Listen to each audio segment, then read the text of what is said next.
Hello, and welcome back to the Atheist Prepper channel.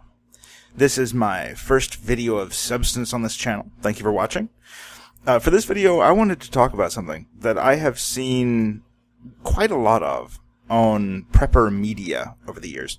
The first time I ever heard it, I was actually just a teenager at the time. I was an insomniac and used to spend some time watching infomercials on late night television.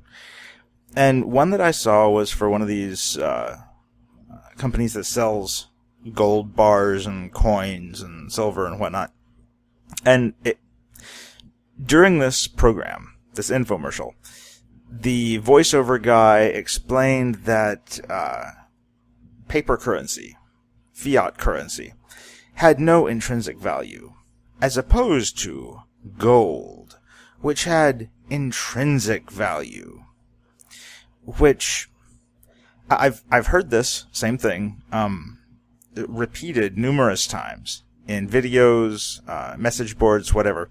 When I've looked into prepping online, I've seen a lot of people and heard a lot of people say that precious metals have intrinsic value, and that's why you should buy gold and silver and whatnot.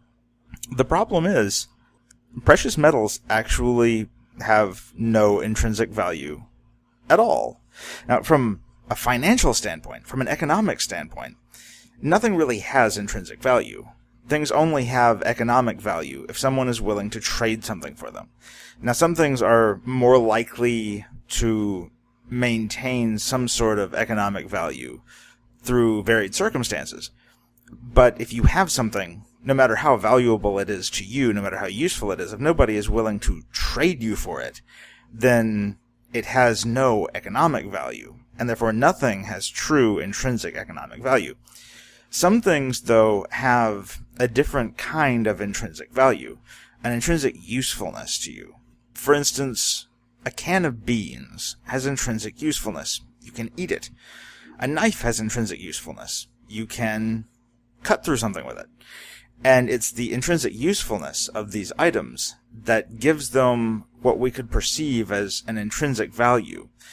It is very likely that under varying circumstances, difficult circumstances, more pleasant circumstances, people will still be willing to trade you something for a knife, or for an antibiotic, or for food.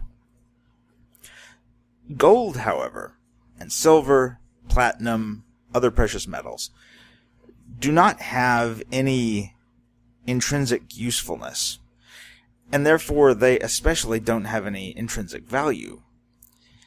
Think about a world without rule of law situation. You and I meet up in the woods somewhere, and I have a can of beans, and you have a gold bar. Now that gold bar may be worth a lot of money now, but will it be worth my can of beans to me under this circumstance? My can of beans will still be worth something to you. If you're hungry, you're going to want my can of beans so you can eat it.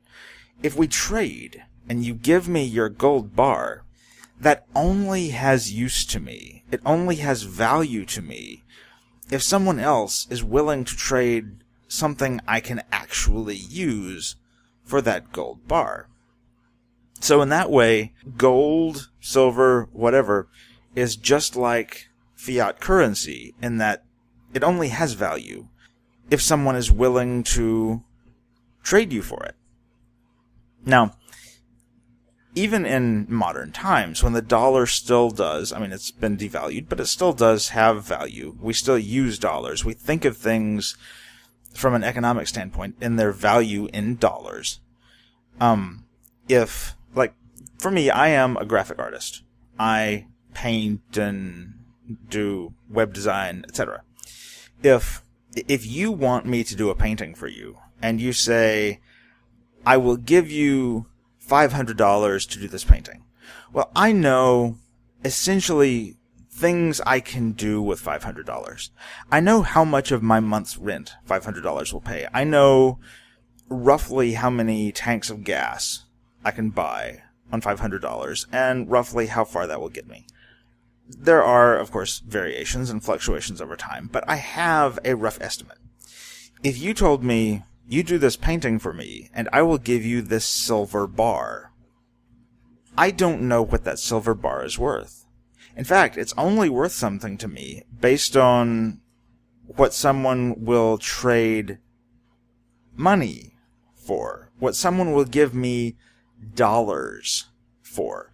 So, if you offer me a silver bar to do a painting for you, I'm going to go look up what, if it's an ounce of silver or whatever, I'm going to go look up what the price of an ounce of silver is.